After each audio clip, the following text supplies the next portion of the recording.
The bell on the door jingled as a black couple stepped into Jack's Steakhouse. It was a warm Saturday evening in the small town of Crestville, Ohio, and Jack Sullivan, the restaurant's owner, was in his usual spot at the front counter. A grizzled man in his late 50s, Jack wore his prejudices like a badge of honor. He wasn't fond of outsiders, and in Crestville, where the majority of the population was white, Jack's views went unchallenged. The couple looked completely out of place to him. The man was tall, dressed in a sharp, tailored navy suit, and the woman wore a sleek red dress that accentuated her graceful frame. Their elegance clashed with the rustic, no-frills ambience of Jack's Steakhouse, a place where locals gathered after a long day at work to drink beer and dig into hearty steaks. Jack felt a knot of anger form in his chest. He eyed them suspiciously as they made their way to a corner booth, oblivious to the glares from a few patrons. "What can I get for you?" the waitress, Amy, asked, a smile on her face as she handed them menus. Before the couple could answer, Jack stomped over. His voice was gruff, his words harsh. "We don't serve your kind here." The woman's smile faded, and her eyes widened in disbelief. The man's face remained calm, but there was a tightening in his jaw. He spoke, his voice steady but firm. "Excuse me?" "You heard me," Jack sneered. "This place is for locals, regulars. We don't need people like you disturbing our peaceful establishment." Amy, who had been serving tables at Jack's for years, looked on in horror, unsure of what to do. This wasn't the first time Jack had made such a scene, but something about this particular confrontation felt different, like a line was being crossed that couldn't be uncrossed. The man stood up slowly, towering over Jack. He exhaled, clearly reining in his emotions. "We're paying customers. We just want a meal." "I don't care what you want," Jack spat. "You're not welcome here. Now get out before I call the police." The restaurant had gone eerily silent. Other diners watched, some with approval, others with discomfort, but no one said a word. The woman stood up and gently placed a hand on the man's arm. "Let's go, Marcus," she said softly. Without another word, the couple turned and walked out of the restaurant, the doorbell jingling behind them. Jack watched them leave, a smug smile on his face. "Good riddance," he muttered to himself as he returned to the counter. The mood in the restaurant slowly resumed, the chatter of the patrons picking up again. That night, after closing, Jack sat in his office going over the books. His restaurant had been struggling lately. Business wasn't what it used to be. Fewer people were dining out, and those who did weren't spending like they once had. Jack grumbled under his breath as he punched numbers into the calculator, wondering how he could turn things around. As he was getting ready to leave, his phone buzzed. He ignored it at first, but then saw it was from Amy. Curiosity got the better of him, and he unlocked his phone to find a link to a news article she'd sent him. The title read, "Prominent Philanthropists Kicked Out of Local Restaurant." Jack clicked on the link, his heart sinking as he read. The article was about the very couple he had kicked out that evening, Marcus and Sheila Johnson. As it turned out, Marcus was a highly respected lawyer and activist who had successfully fought several civil rights cases in Ohio. His wife, Sheila, was a renowned philanthropist, known for her work with disadvantaged children and veterans. Together, they had been key players in improving communities and giving back to those in need. Jack's blood ran cold as he continued reading. The article mentioned how the Johnsons had been in Crestville to attend a charity event, and how they had decided to visit a local restaurant afterward. The incident at Jack's Steakhouse had quickly gone viral, with bystanders posting videos of Jack's confrontation with the couple. Social media was ablaze with comments condemning the restaurant for its racist behavior, and people were already calling for boycotts. He felt the walls closing in on him. His heart raced as he scrolled through the comments section of the article. The words stung like 1,000 needles. "This is disgusting. I'll never eat there again. Jack's Steakhouse is canceled. How can people like this still exist in 2024? Jack's palms were sweaty, and his breath quickened. He hadn't thought much of it when he kicked them out. It was just a gut reaction, a way of keeping things the way they'd always been. But this was a nightmare. His livelihood was at stake, and for the first time, Jack felt real fear. The next morning, Jack woke to the sound of his phone buzzing incessantly. News outlets were calling for interviews. Emails flooded in from reporters, customers, and even old friends who hadn't spoken to him in years. The story was spreading beyond Ohio. It was national news now. When Jack arrived at the restaurant later that day, there were protesters outside, holding signs that read, "End racism now," and "Black Lives Matter." It wasn't just black people either. There were white people, Latinos, and Asians all holding hands, unified in their outrage. He pushed through the crowd, avoiding eye contact, and made his way inside. Amy was waiting for him, looking nervous.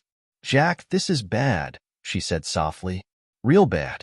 We've had dozens of cancellations already, and people are leaving nasty reviews online." Jack rubbed his temples. "I didn't know who they were," he muttered defensively. "Does it matter?" Amy replied, "They're human beings." For a moment, Jack's face softened, as if he were considering her words. But then the old stubbornness kicked in. "I've been running this place for over 30 years. I know what works and what doesn't. People come here because it's familiar. It's not about race. It's about keeping things the way they've always been." Amy shook her head. "The world's changing, Jack. Maybe you should too." Days passed, and the situation worsened. The protests outside the restaurant grew larger, and the media coverage showed no signs of slowing down. Jack's Steakhouse had become a symbol of everything wrong with small-town America, a place where the past clung desperately to the present, refusing to evolve. Business plummeted. The locals who used to frequent the restaurant stayed away, afraid of being associated with the controversy. Meanwhile, the Johnsons had remained silent, refusing to give interviews or statements to the press, which only fueled the speculation. Desperate, Jack decided to meet with a lawyer. He couldn't afford to lose the restaurant. It was all he had left. His wife had passed away years ago, and his children had moved to other states, rarely visiting. The restaurant was his life, and now it was slipping through his fingers. But the lawyer didn't offer much hope. "This is a PR nightmare, Jack," the lawyer said, flipping through a stack of papers. "You can apologize publicly, maybe even offer the Johnsons some sort of settlement. But I'll be honest with you. Once something like this catches fire, it's hard to put out." Jack left the office feeling defeated. The weight of his actions pressed down on him like a boulder, crushing any last remnants of pride he had.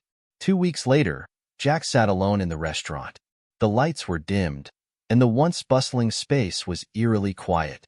He stared at the empty booths, memories of happier days flooding his mind. Days when the restaurant was full of life, when the smell of sizzling steaks filled the air and laughter echoed off the walls. As he sat there, lost in thought, the doorbell jingled. Jack looked up, surprised to see Marcus and Sheila Johnson standing in the doorway. They were dressed casually this time. Marcus in a simple button-up shirt and jeans, Sheila in a flowy summer dress. There were no reporters, no cameras, just the two of them. Jack stood up, unsure of what to say. His heart pounded in his chest as they approached. "We wanted to talk," Marcus said, his voice calm but firm. "We're not here to cause a scene. We're here to give you a chance to explain yourself." Jack swallowed hard, feeling a lump in his throat. He motioned for them to sit, but they remained standing. I didn't know who you were," Jack began, his voice trembling slightly. Sheila raised an eyebrow.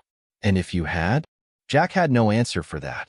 He stared at the floor, his hands shaking. "I've been running this place for so long. I didn't mean for it to blow up like this. I wanted things to stay the same." Marcus crossed his arms. "What exactly is it that you wanted to stay the same? The racism? The exclusion?" Jack winced at the word. Racism. It felt like a dagger to his chest, but deep down, he knew it was the truth. He had allowed his biases, his fears, to control him for far too long. "I was wrong," Jack said quietly, his voice barely audible. "I see that now. I don't know how to fix it, but I want to." For a moment, there was silence. Sheila looked at Marcus and then back at Jack. "We didn't come here for an apology," Sheila said softly. "We came here because we believe in redemption. We believe that people can change, but only if they truly want to. So, Jack, what are you willing to do to make things right?" Jack felt tears prick his eyes, something he hadn't felt in years. He had spent so long living in fear of change, of the unknown, that he had built walls around himself, shutting out the very thing that could have saved him: human connection. "I'll do whatever it takes," he whispered. "I'll change." The following weeks were a whirlwind of transformation for Jack and his restaurant. With guidance from Marcus and Sheila, Jack worked to rebuild the reputation of Jack's Steakhouse. He publicly apologized, not just to the Johnsons, but to the entire community, acknowledging the harm he had caused. The restaurant was rebranded as a place of inclusion, welcoming everyone, regardless of race, background, or status. Jack hired a more diverse staff and began hosting community events, inviting speakers to talk about civil rights, equality, and the importance of unity. Slowly but surely, people began to return. The protesters turned into patrons, and the once hostile environment was replaced with a sense of hope and renewal. Jack, for the first time in his life, felt a deep sense of purpose that went beyond running a business. He was part of something bigger now, something that mattered. And as he stood at the front of the restaurant one evening, watching people of all races and backgrounds enjoying a meal together, Jack realized that change wasn't something to be feared.